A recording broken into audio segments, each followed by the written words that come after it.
आज मैं एक ऐसी श्रृंखला आरंभ करना चाह रहा हूँ जिसमें कुछ न कुछ प्रेरणादायी होगा और इसका शीर्षक है, इस सीरीज का शीर्षक होगा प्रेरक प्रसंग।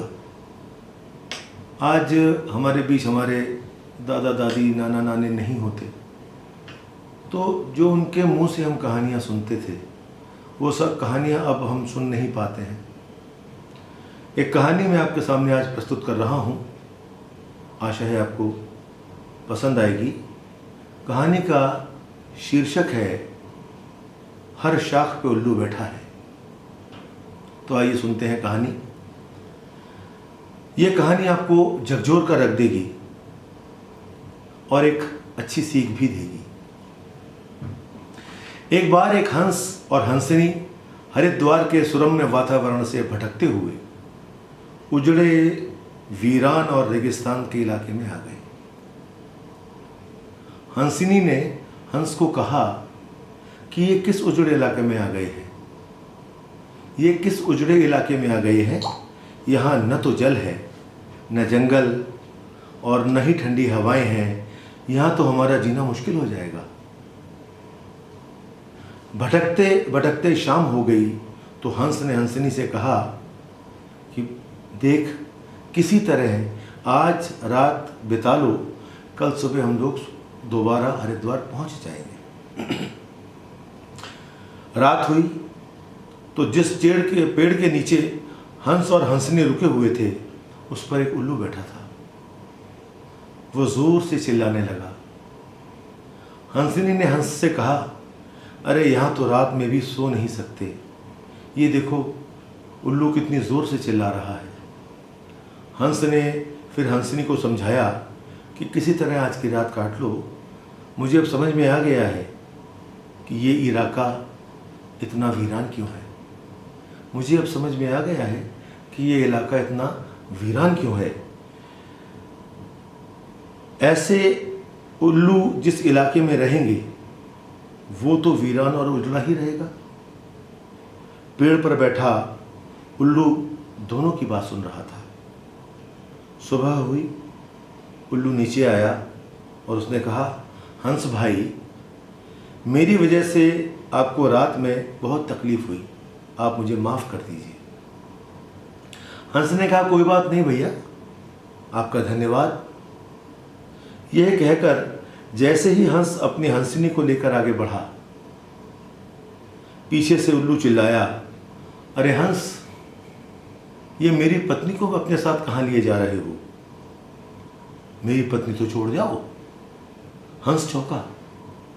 उसने कहा, आपकी पत्नी? अरे भाई, ये हंसनी है, ये मेरी पत्नी है, मेरे साथ आई थी और ये मेरे साथ ही जा रही है। उल्लू ने कहा, खामोश रहो, ये मेरी पत्नी है। हंस फिर चकराया। उसने दोबारा समझाया कि हे उल्लू भाई, ये तो मेरी पत्नी है। दोनों के बीच ये विवाद बढ़ गया। पूरे इलाके के लोग एकत्र हो गए। कई गांव की जनता बैठी, पंचायत बुलाई गई, पंच लोग भी आ गए। बोले, भाई किस बात पर विवाद है?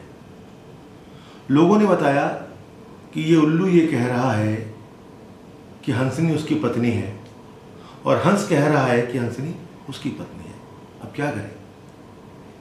लंबी बैठक और पंचायत के बाद पंच लोग किनारे हो गए और कहा, भाई बात तो ये सही है कि हंसनी हंस की ही पत्नी है, लेकिन ये हंस और हंसनी तो अभी थोड़ी देर बाद यहाँ से चले जाएंगे, इस गांव से चले जाएंगे। हमारे बीच में तो उल्लू को ही रहना है, इसलिए फैसला उल्लू के ही हक में सुनाया जाना चाहिए। फिर पंचों ने अपना फैसला सुनाया और कहा कि सारे तथ्यों और सबूतों की जांच करने के बाद ये पंचायत इस नतीजे पर पहुंची है कि हंसनी उल्लू की ही पत्नी है और हंस को तत्काल गांव छोड़ने का हुक्म दिया जाता है। यह सुनते ही हंस हैरान हो गया। वो रोने, चीखने और चिल्लाने लगा। कि पंचायत ने गलत फैसला सुनाया है। उल्लू ने मेरी पत्नी ले ली। रोते चीखते जब वो आगे बढ़ने लगा तो उल्लू ने आवाज लगाई, ए मित्र हंस रुको, ए मित्र हंस रुको। हंस ने रोते हुए कहा कि भैया अब क्या करोगे? पत्नी तो तुमने ले ली, अब जान भी लोगे क्या? उल्लू ने कहा, नहीं मित्र, ये हंसनी आपकी ही पत्नी है, थी और रहेगी। लेकिन कल रात जब मैं चिल्ला रहा था तो आपने अपने पत्नी से कहा था कि ये इलाका उजड़ा और वीरान है, इसलिए क्योंकि यहाँ उल्लू रहता है। मित्र, ये इलाका उजड़ा और वीरान इसलिए नहीं है कि यहाँ उल्लू रहता है, बल्कि ये इलाका इसलिए उजड़ा और वीरान है क्योंकि यहाँ पर ऐसे पंच रहते हैं जो हम जैसे उल्लुओं के हक में फैसला सुनाते हैं।